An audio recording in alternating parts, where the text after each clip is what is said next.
My D&D party goes on many adventures far and wide. Soon their adventures will lead them to a far-off land where they will need to rescue a companion from an ancient and evil cult.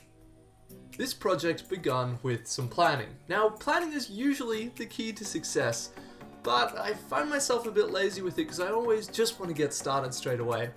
So I made a relatively simple plan that was just a cross-section of my pyramid with all the important details. Now, I think planning is something that I'm going to improve on in the future because when you have a good plan, turns out things become a lot easier. I'm going for a pyramid design. I was originally inspired by the Aztec and Mayan temples, and I stumbled across this image on the internet.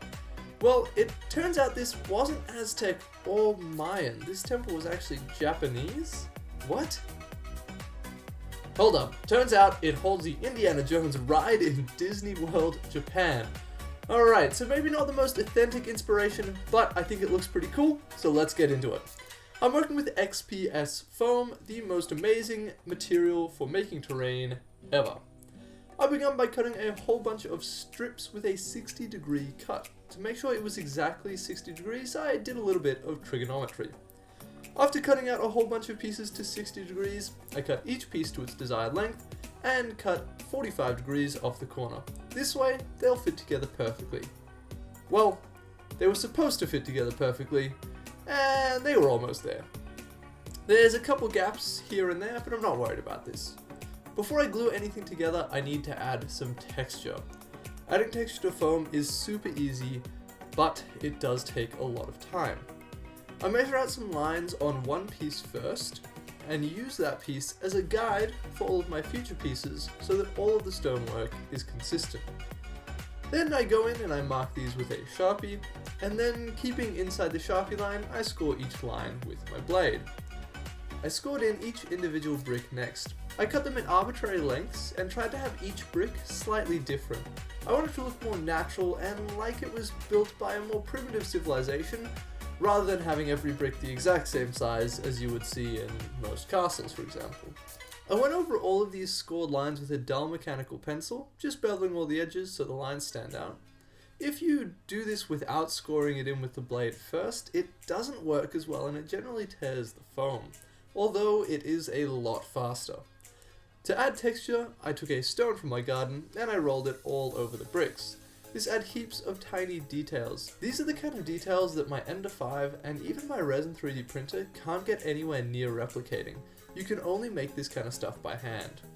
I also rolled the interior with the stone as well. It would have taken so much time to do the inside with the same bricks as the outside, and it really won't get seen as much, so I decided the interior could be a plaster wall. Was this laziness? Well, maybe. But ultimately this hobby is about enjoyment, and I really wasn't going to enjoy carving that many more bricks, so I was pretty happy to cut this corner. To finish off the texture, I used a square edge and depressed a few bricks here and there, just to break up the surface a little bit. This is a tip that I picked up from Lachlan over at Zorpazorp. That guy's a legend. Off camera, I also used a Lego brick for this. I spent a whole day working on cutting and texturing all the pieces that I needed. It was by far the most time-consuming part of the build. What do you find are the most time-consuming parts of your terrain builds? And if you were able to build faster, do you think you would spend more time crafting? I'd really like to hear people's thoughts on this, so please let me know in the comments. With a bit of glue to attach each piece together, the temple was really taking shape. It's a long way from done, but it's a very good start. One of the things I really like about the temple in my reference photo was the gap between the layers on the temple.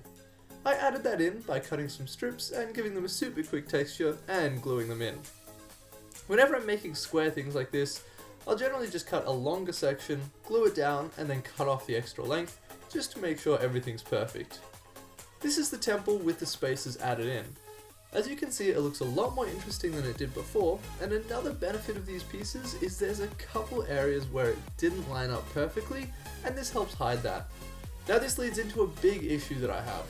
For this project, I was working with XPS foam, as I said at the start, and I was working from two different sheets.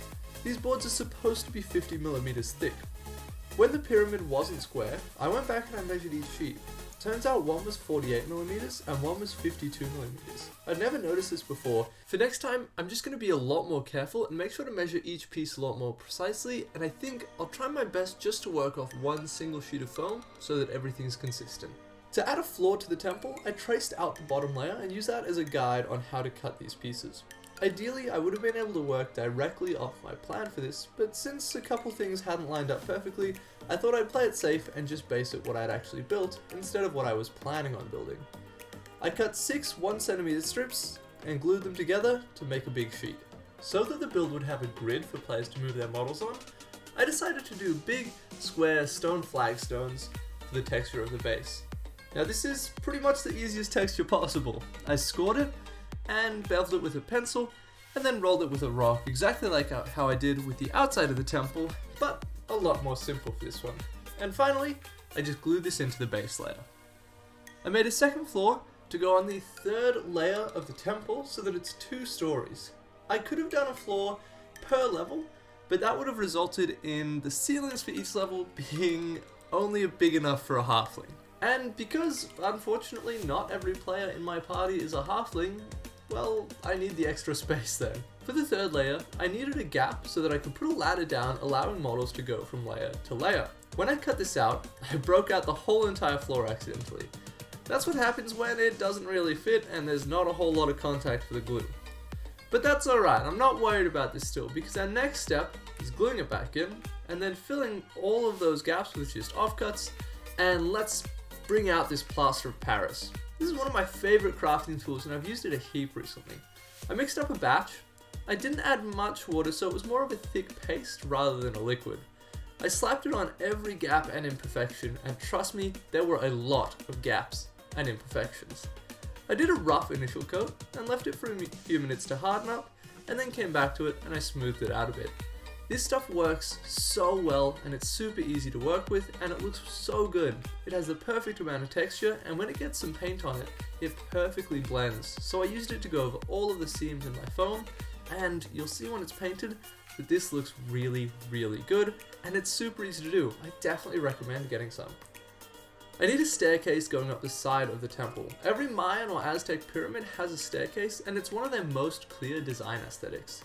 The thing is, the staircase needs to line up perfectly, but that's where my friend trigonometry comes in. Maths is very helpful in real life, and it's great to have some simple maths show up in my crafting. I'm actually a maths tutor and I've studied maths at university, so it's good to have it come up.